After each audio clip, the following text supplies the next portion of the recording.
Palavra de Deus, sua Bíblia. Evangelho de Lucas, um texto bem conhecido mesmo, um dos mais conhecidos. Evangelho de Lucas, capítulo 15, verso número 11.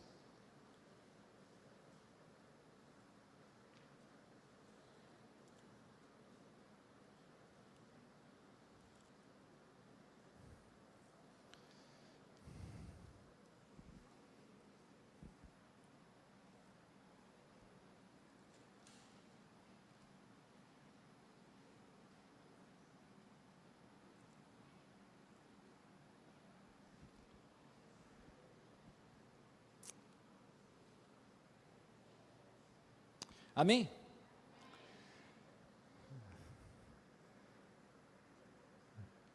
Leiamos. Continuou certo homem. Certo homem tinha 2 filhos. E o mais moço deles disse ao pai: Pai, dá-me a parte dos bens que me cabe. E ele repartiu os haveres. Passado não muitos dias, o filho mais moço, ajuntando tudo o que era seu, partiu para uma terra distante, e lá dissipou todos os seus bens, vivendo dissolutamente. Depois de ter consumido tudo, sobreveio àquele país uma grande fome, e ele começou a passar necessidade. Então ele foi e se agregou a um dos cidadãos daquela terra, e este mandou para os seus campos aguardar porcos. E ali desejava ele fartar-se das alfarrobas que os porcos comiam, mas ninguém lhe dava nada. Então, caindo em si, disse: quantos trabalhadores de meu pai têm pão com fartura, e eu aqui morro de fome. Levantar-me-ei e irei ter com meu pai, e lhe direi: Pai, pequei contra o céu e diante de ti, e já não sou digno de ser chamado teu filho. Trata-me como um dos teus trabalhadores. E levantando-se, foi para o seu pai. Vinha ele ainda longe, quando o seu pai o avistou. Compadecido dele, correndo, o abraçou e o beijou. E o filho lhe disse: Pai, pequei contra o céu e diante de ti, e já não sou digno de ser chamado teu filho. O pai, porém, disse aos seus servos: trazei depressa a melhor roupa, vestiu, ponde-lhe um anel no dedo e sandálias nos pés. Trazei também e matai o novilho cevado, comamos e regozijemo-nos, porque este meu filho, que estava morto, reviveu, estava perdido e foi achado. E começaram a regozijar-se. Amém? Até aqui nessa noite, essa palavra maravilhosa do nosso Deus. Eu gostaria de estar meditando com os irmãos sobre esse tema. Um pai que não desiste de nós. Diga para o seu irmão que está ao seu lado: o pai não desiste de você. O pai não desiste de você. Aleluia. Oremos. Pai, nós queremos entregar nas tuas mãos nessa noite a tua palavra, Senhor. Vem falar com a tua igreja. Vem falar conosco, Senhor, nesta noite, mais uma vez. a tua continuidade, Senhor, esteja aqui presente. Senhor, fala não somente aquilo que nós queremos ouvir, mas aquilo que tu queres falar ao nosso coração. Direciona essa noite a tua mensagem, ela venha renovar a nossa fé, a nossa esperança nessa noite. É o que eu te louvo e já te agradeço por tudo, em nome de Jesus. Amém? Glória a Deus por isso. Irmãos, Jesus começa esse capítulo 15, nos mostrando que ele estava ali com os pecadores e os publicanos. E a Bíblia nos diz, no capítulo 15, verso número 2, que os escribas e os fariseus, aquelas classes religiosas da época, começaram a criticar a Jesus, porque ele comia com pecadores. Então, a partir daí, Jesus começa a construir 3 parábolas, para falar com aqueles ouvintes que estavam ali presentes naqueles dias, e não somente eles, mas eu e você nessa noite. E quando Jesus começa a construir aquelas histórias, Jesus foi um grande contador de histórias, Jesus foi um pedagogo, alguém que através das suas histórias trazia revelações, trazia ensinamentos muito importantes a todos nós que estamos na caminhada. Então Jesus começa a mostrar a respeito da parábola da ovelha perdida. Ele deixa 99 e vai buscar uma que se perdeu. E você vê que ele sai dali, ele vai para a parábola da dracma perdida. E ele começa a dizer de uma mulher que, tendo 10 dracmas, perdeu uma. E saindo dali, ele vai à parábola do filho pródigo. 2 filhos. E ali um grande ensinamento. O que me chama a atenção nestas 3 parábolas é que as 3 parábolas tiveram perdas, mas essas perdas, elas foram encontradas. Essas perdas, elas voltaram. Essas perdas, houve restituição, igreja. E quando a gente começa a olhar para estas parábolas, às vezes a gente não se apercebe dos detalhes. Os detalhes falam coisas importantes para nós. O que Jesus quer mostrar para mim, o que Jesus quer mostrar para você, é que nós estamos vivendo um tempo muito grande de perdas.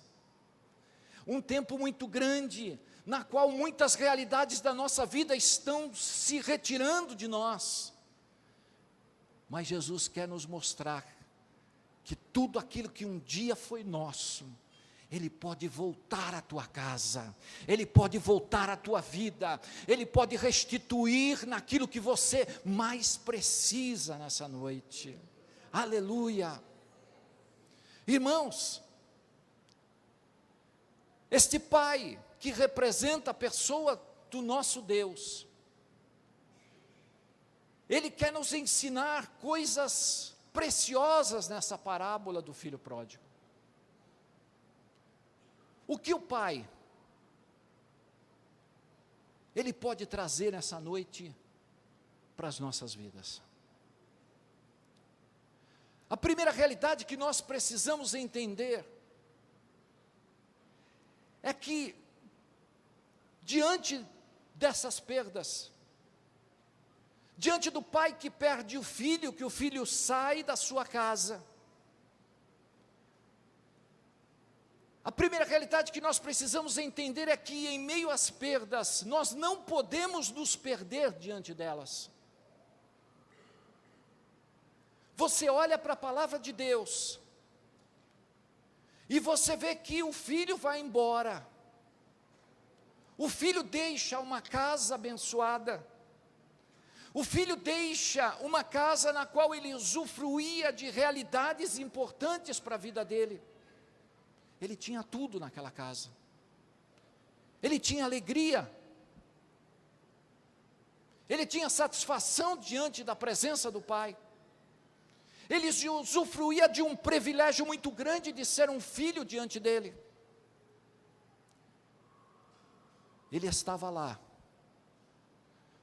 Mas a rotina, as mesmas coisas acontecendo todos os dias,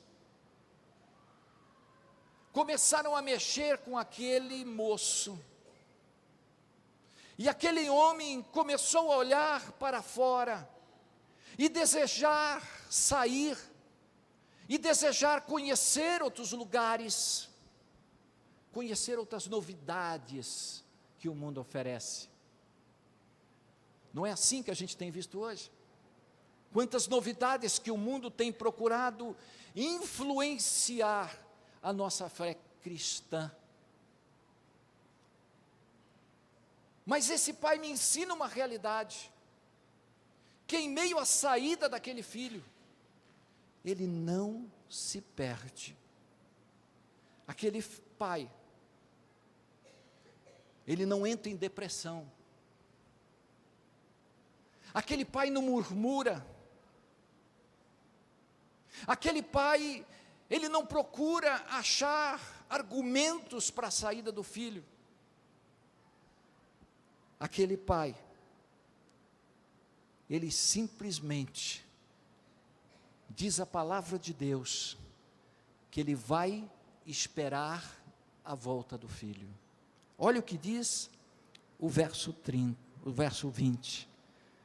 E levantando-se foi para o seu pai, vinha ele ainda longe, quando o pai o avistou.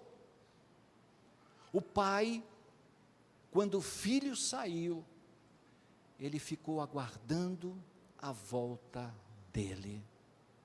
Irmãos, estamos vivendo um tempo de muitas perdas, e não só perdas familiares, perdas materiais. Estamos vivendo um tempo em que muitas coisas que nós tínhamos no passado já não existem mais. O que o pai desta parábola quer nos ensinar nesta noite? É uma verdade que eu e você precisamos começar a olhar e refletir com mais certeza. Quando você olha para essa parábola, e foi Jesus que construiu ela para a gente, foi Jesus que quis mostrar a figura do pai, porque o pai, ele não entra em desespero, mas o pai aguarda, o pai espera, o pai não entra em parafuso, o pai não se perde, irmãos. Jesus está dizendo para mim e para você nessa noite, que muitas coisas podem estar sendo perdidas por nós, mas que nós precisamos ter expectativas de que tudo aquilo que se perdeu um dia pode voltar para você. Um dia nós podemos rever todas estas coisas. O que nós precisamos para esse tempo é não deixar com que a crise acabe com a gente, mas nós precisamos começar a olhar o que fazer com a crise. O que eu vou fazer com a crise que eu estou vivendo? O que eu vou fazer com a realidade que está acontecendo ao meu redor? O pai espera.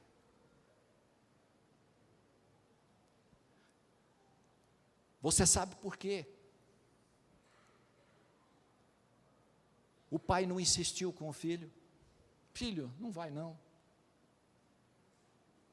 Filho, fica aqui. Filho, permanece comigo.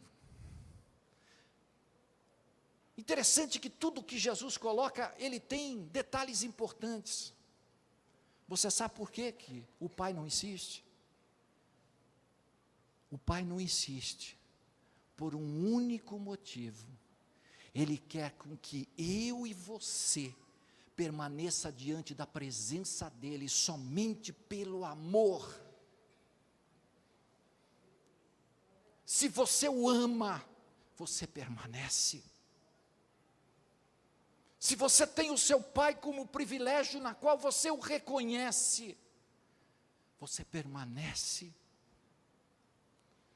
Por isso a parábola, ela não destaca que o pai procurou interceder pelo filho. Mas isso não quer dizer que o pai não se preocupou com o filho.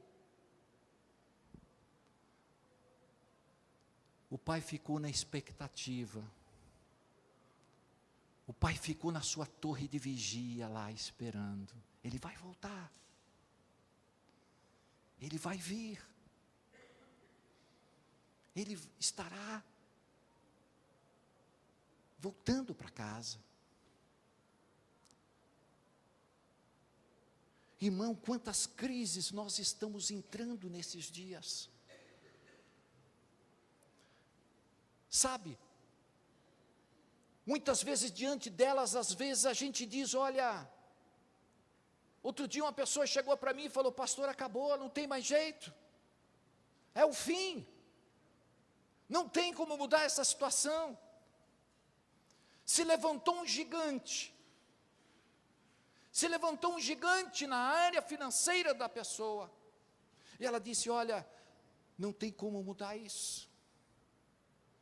Mas você já parou para pensar que quando esse gigante se levanta, ele tem quanto? Ele tem 3 metros de altura, ele tem 1 metro de largura, e você pode dizer, não tem como errar, eu posso derrubar ele. O problema é que, muitas vezes nós somos influenciados, somente por aquilo que a gente vê, nós somos influenciados por aquilo que nós estamos vivendo nesse tempo, a fé que está alimentando a minha vida espiritual.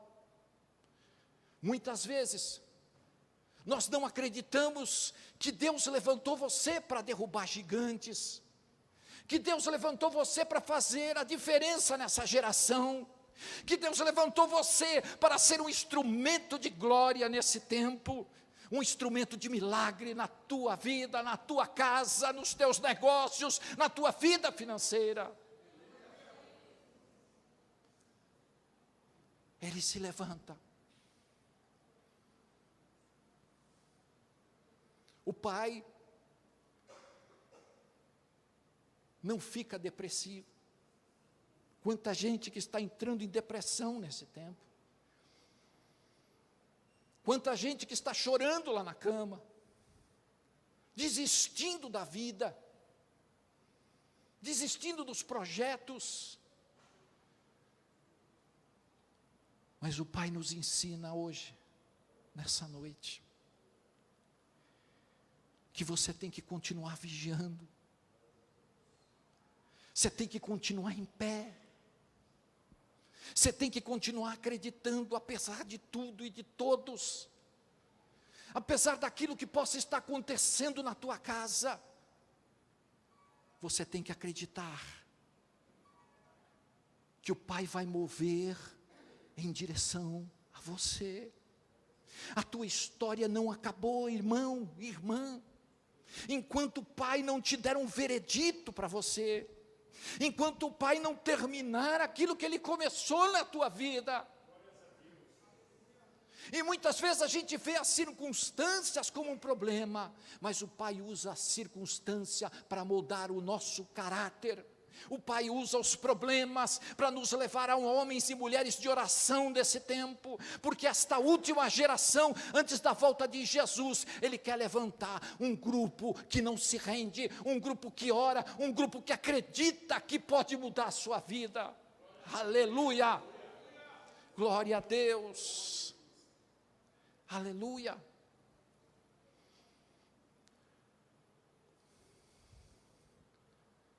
O Pai não se perde. Esse é o desafio nosso. Não se perder em meio às perdas, mas continuar acreditando. Ter a convicção do Espírito Santo dentro de mim, dentro de você, que o Pai continua o mesmo.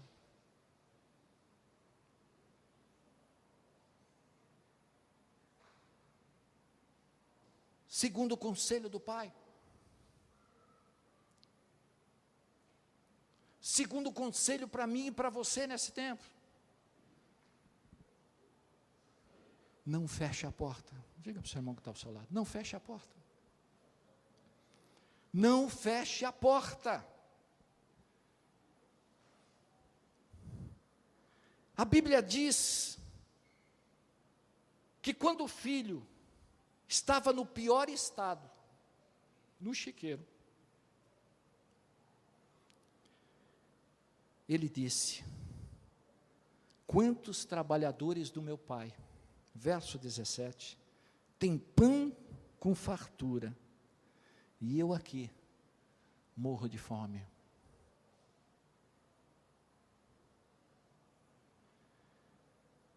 O filho olha e diz: meu pai deixou a porta aberta. O pai não fechou a porta. Meu pai é bom. Meu pai é maravilhoso. Eu vou voltar. Vou pedir perdão. E o pai vai me tratar como um dos seus escravos, um dos seus trabalhadores. Eu comecei a olhar para isso e disse: o pai, ele não questionou na saída do filho, mas o pai já preparou o caminho da volta. Porque a atitude do pai nos identifica como ele agiu. Porque o pai sabia que aquela perda era temporária, que o filho não estava cônscio daquilo que ele estava vivendo. Então, o filho reconhece que o pai o tinha tratado de uma forma diferente. Reconhece o pai como alguém que não o abandonou.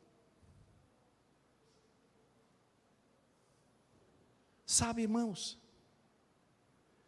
nós estamos vivendo um tempo que às vezes a gente olha para as pessoas que fazem mal para a gente, as pessoas que usam de ingratidão para comigo, para com você, e muitas vezes a gente fecha as portas. Às vezes uma pessoa faz algo para você, você fecha a porta para ela. A pessoa diz alguma palavra da sua vida que você fica sabendo e você fecha a porta para ela. O tempo é esse. O tempo em que nós vivemos hoje, as pessoas estão desta forma.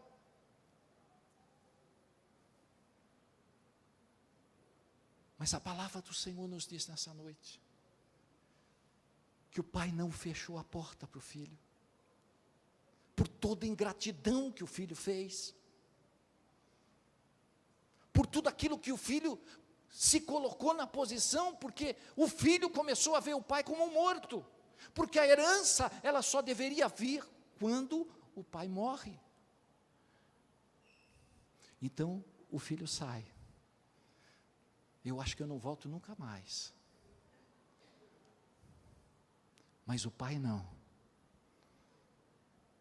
O pai não fecha a porta. O pai acredita. Deus levantou eu e você, irmãos, para esse tempo, para essa hora, para sabermos reconhecermos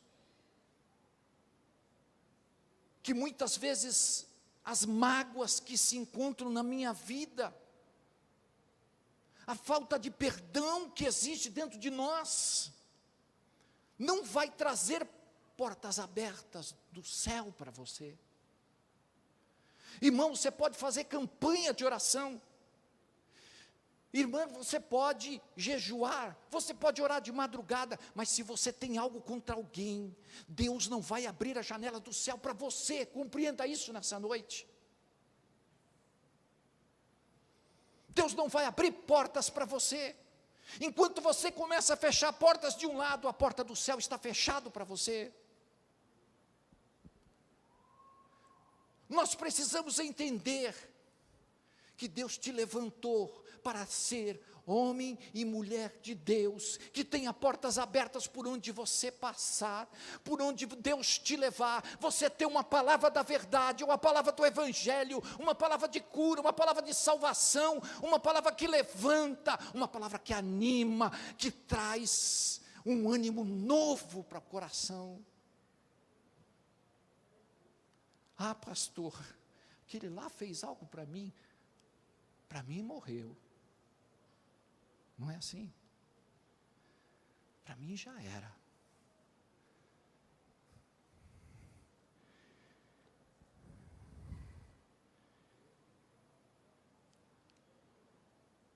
Deus quer perdão da nossa vida.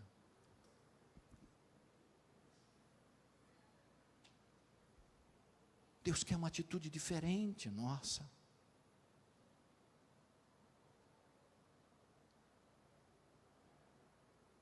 Depois a tua vida não muda, irmão. A tua vida não acontece aquilo que Deus tem para você, porque você não entende que viver o evangelho, que viver a palavra de Deus, é você tomar posse daquilo que Jesus está falando com você. Não adianta você brigar com o seu marido na sua casa e não se consertar com ele. Não adianta toda hora você arrumar problemas e você não tomar uma postura e se levantar como uma mulher e como um homem de oração e dizer: olha, Pai, a partir de hoje eu vou procurar viver o evangelho. A partir de hoje eu quero portas abertas. Eu quero andar contigo.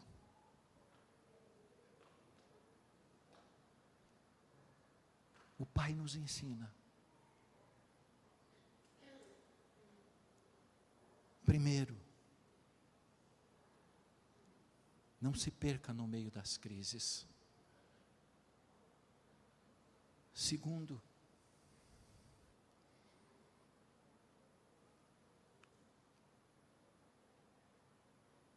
não feche a porta. Você é um canal de bênção nas mãos do Senhor.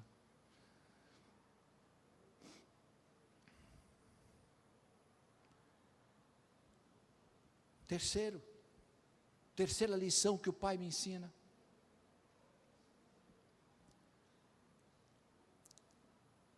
O Pai tem graça para nos dar. O Pai tem graça para nos dar. Você já reparou que quando alguém vai na tua casa, você convida alguém. Pode convidar o pastor também, viu? Que ele vai.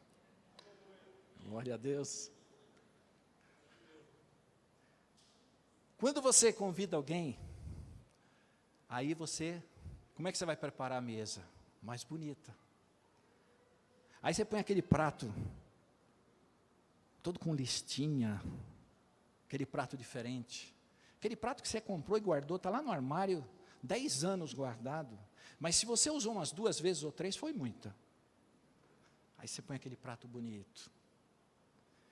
Aí você pega aquele garfo e aquela faca de inox, de prata, bonito. Não, essa vai vir visitar aqui.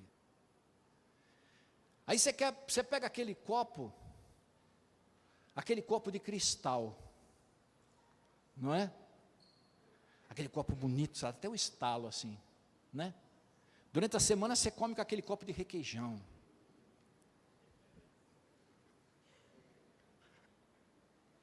Percebeu? Aí, quando vem a visita, você começa a ilustrar tudo. Você começa a fazer um trabalho maravilhoso. Para quê? Para agradar a pessoa que vai na tua casa.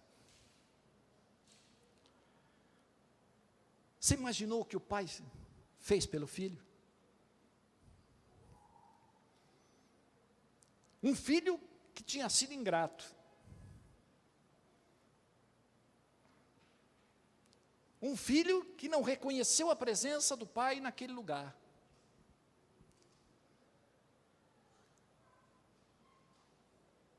A Bíblia diz que quando o filho veio,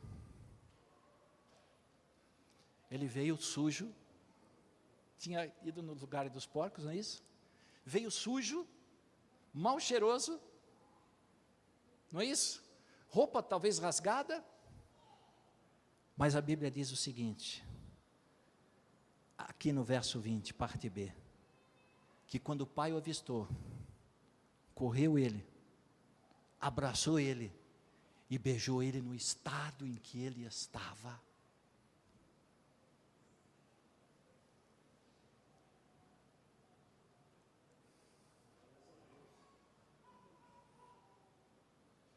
O pai não se preocupa com isso. E daqui a pouco o pai fala assim, pega a sandália, pega o anel, pega a melhor roupa, traz para ele.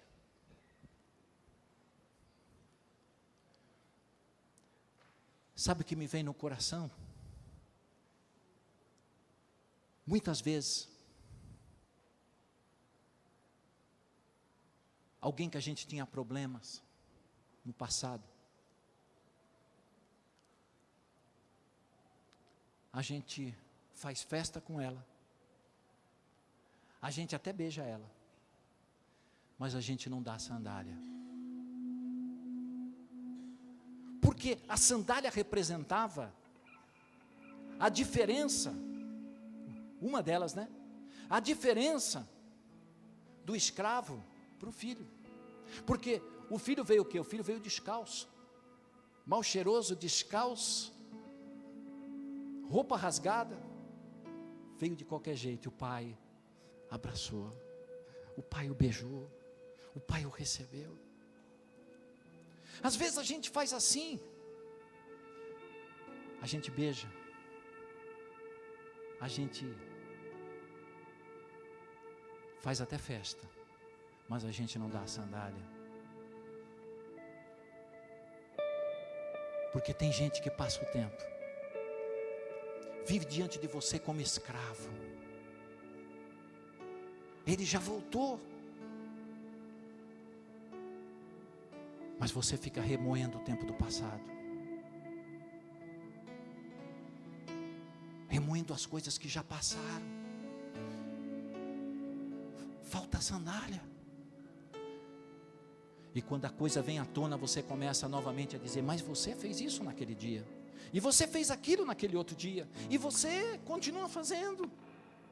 Irmãos, Dá a sandália para a pessoa. Faz ela vestir a sandália, irmão, em nome de Jesus. Se você quer ir para o céu, irmão, irmã, se você quer ir para o céu, começa a tomar posse e começa a tomar uma posição na tua vida. Jesus está voltando. Entrega a sandália para Ele. Deixa de ser escravo e começa a ser o teu irmão. Começa a ser aquele que começou com você a caminhada. O pai não estava preocupado se ele estava mal cheiroso, ou se vinha descalço, ou se tinha problemas. O pai abraçou. O pai o beijou. Isso aconteceu comigo e com você quando nós estávamos nesse mundo. O pai nos recebeu do jeito que nós éramos. O pai nos deu uma roupa nova, nos lavou no seu sangue, nos deu a espada do Espírito, o capacete da salvação, nos revestiu com graça.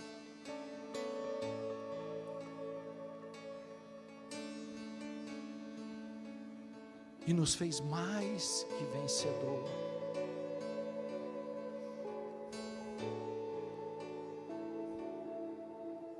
O Pai tem graça para mim. O Pai tem graça para mim. Eu não sei como você chegou aqui nessa noite. Eu não sei o que tem machucado o teu coração. Eu não sei quantas as perdas aconteceram na sua vida, irmão. Eu não sei o que tem deixado você chateado. Mas eu sei o que o Pai quer de mim e de você. Eu sei o que o Pai espera de nós como igreja. Eu sei que o Pai quer te abençoar. O Pai quer te restituir. Mas muitas vezes a gente fica que nem o filho mais velho.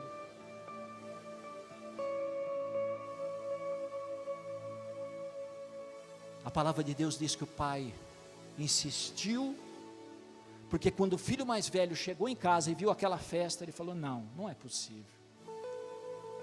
Eu estou aqui há tanto tempo nessa casa e meu pai nunca me fez um churrasco. Nunca matou um bezerro para mim. Mas não pode. Agora vem esse meu irmão, que levou parte da herança, saiu de casa, fez tudo isso, e agora o pai ainda vai matar um churrasco para ele, fazer uma picanha assada para ele. Não é possível.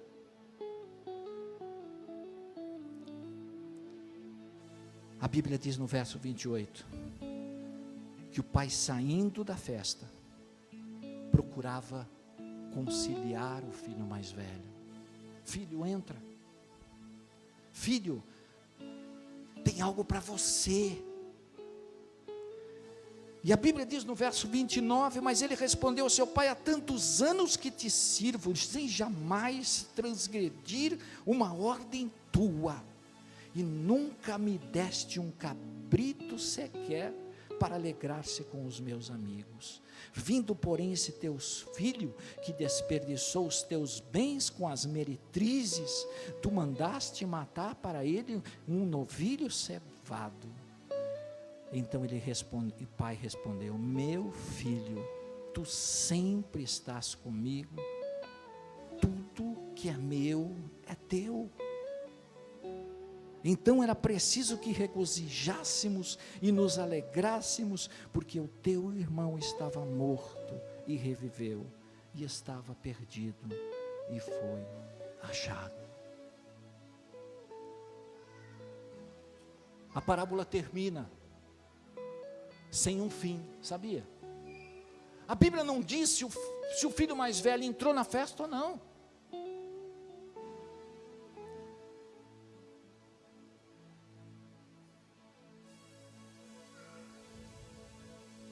Parece que quando estava ali Jesus na cruz, não é? Dois malfeitores. Um que chega diante de Jesus: Jesus, lembra-te de mim quando entrares no paraíso. O outro: Senhor, se tu és Deus mesmo, desce daí, livra a gente daqui. Um vai para o céu, o outro vai para o inferno. A palavra para nós nessa noite: o Pai não desiste de você.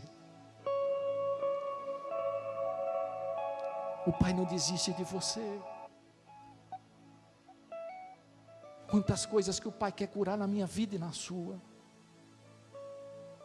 Quantas coisas que o Senhor quer trabalhar no nosso coração, igreja. Quantas realidades que Ele quer fazer através da nossa vida, mas muitas vezes é nós que travamos as bênçãos. É nós que não deixamos o operar de Deus manifestar-se. Porque eu olho para cá e eu vejo problema, eu olho para cá eu vejo problema, eu olho para lá eu vejo problema, eu olho para cá eu só vejo problema.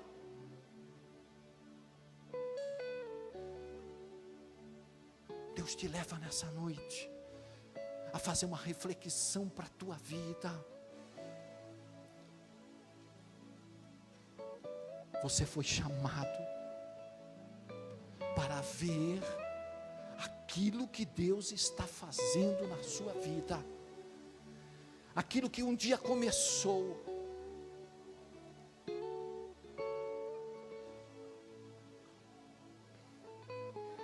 O Pai um dia começou uma boa obra na tua vida.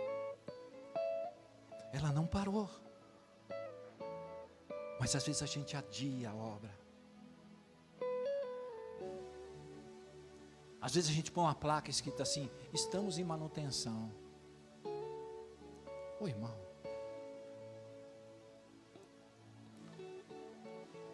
tira essa placa, abre a porta, caminha na direção de Deus, deixa Deus operar. Ele tem restituição para você. Ele tem restituição para você. Ele tem restituição para você. Abre as portas.